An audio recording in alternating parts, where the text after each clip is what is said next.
Hey guys, how's it going? Let's talk about AEW Collision from the 12th of August 2023. Firstly, and as always, this video in no way has been designed to deceive anyone. There is no actual footage in this video. This video is audio only.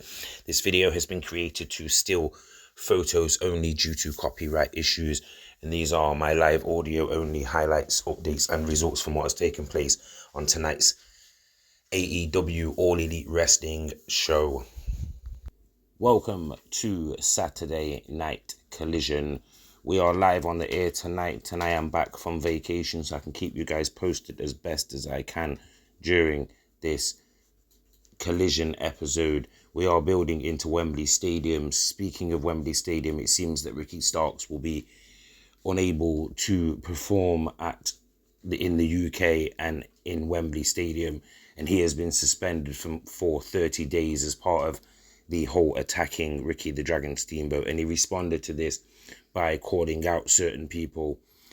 We have the Acclaim coming up. We also have CMFTR in action later on against the Trios champions, the House of Black. So we'll see what happens in those matches.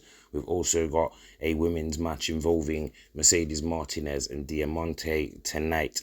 So yeah, let's see what happens tonight, and we'll see what takes place during this episode of All Elite Wrestling. Stay tuned for more.